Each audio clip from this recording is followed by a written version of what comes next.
Ok, donc salam alaikum wa rahmatullahi ta'ala wa barakatuh.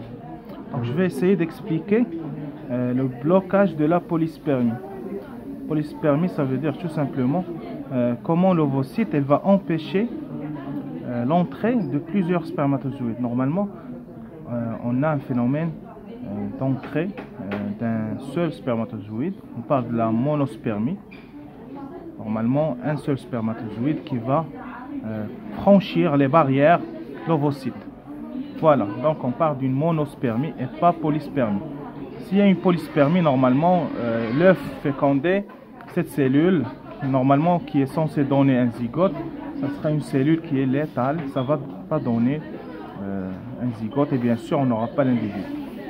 Voilà.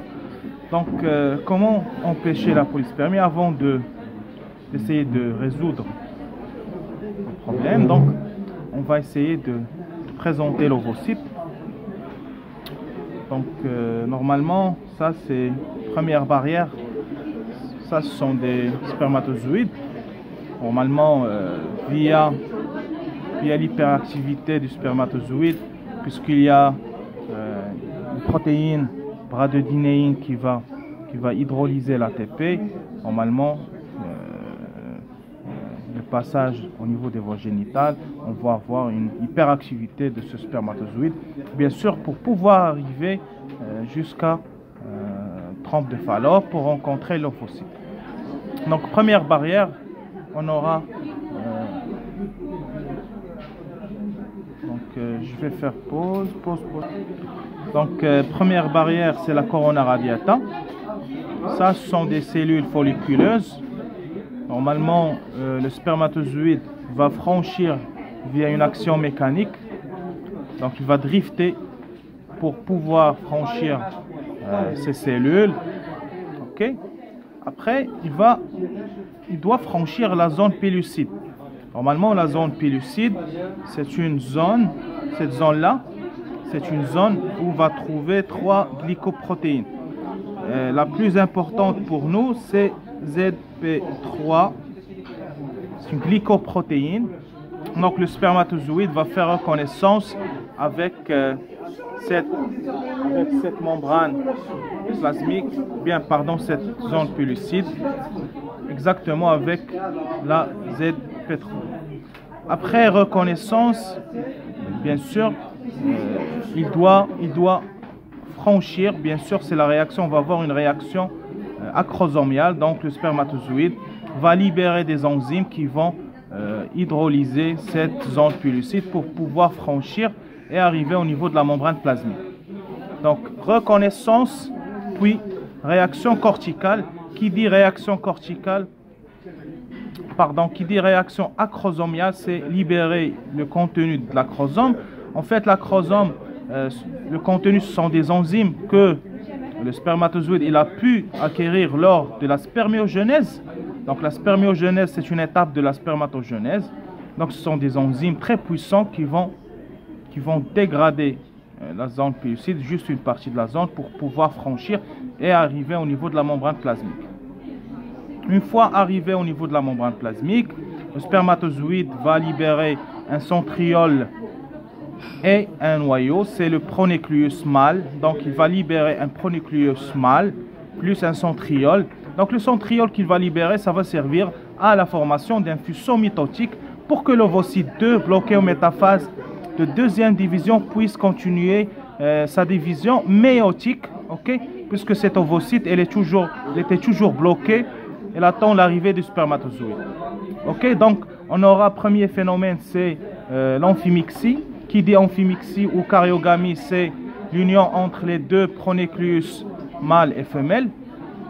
Donc c'est la fécondation tout simplement. Qui dit fécondation, c'est l'union entre les deux pronucléus mâle et femelle.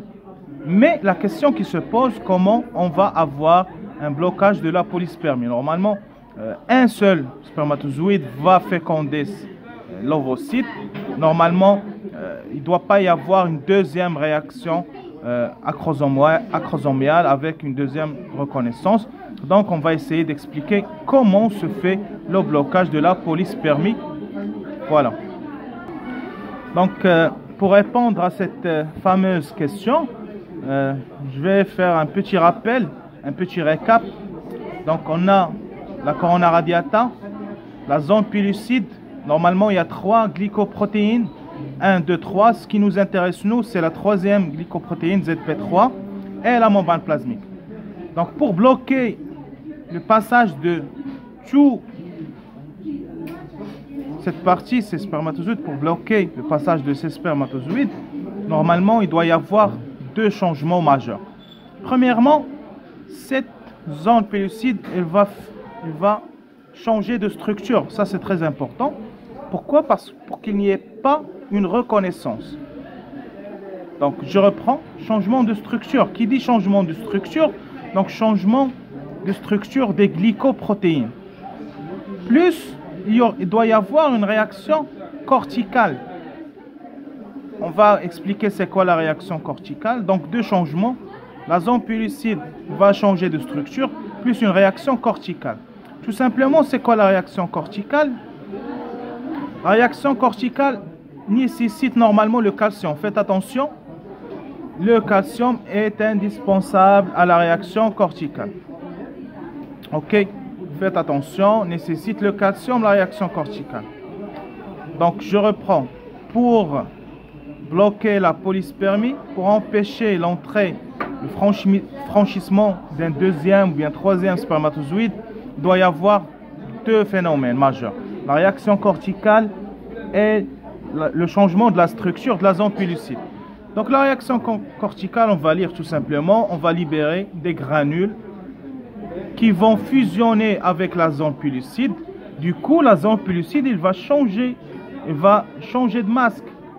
Ok? Il va changer de structure.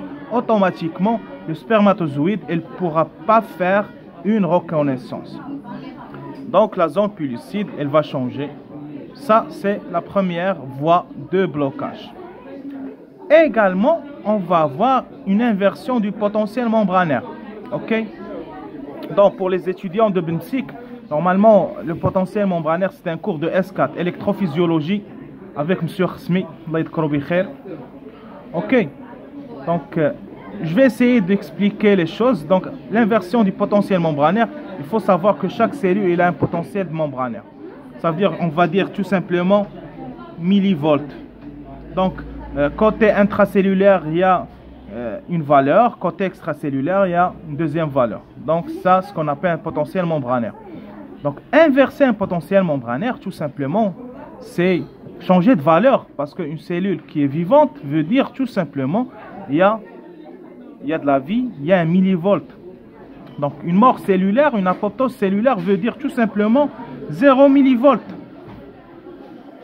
Une cellule vivante ne doit pas avoir un 0 millivolt. Donc inversion de potentiel membranaire.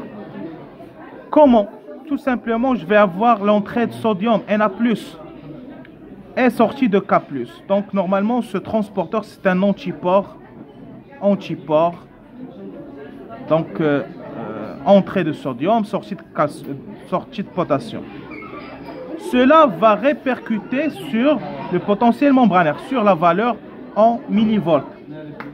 Donc 2 voies pour le blocage de la polyspermie. Changement de la zone pellucide. On aura une membrane de fécondation également via l'inversion du potentiel membranaire. Donc en S4, Inch'Allah, vous allez voir c'est quoi le potentiel membranaire. Normalement, la valeur du potentiel, ça dépend des ions. Ok? Ça dépend des osmoles. Voilà. Donc, on va faire un petit récap encore une fois. On va passer brièvement. On va survoler. Ok? Donc, normalement,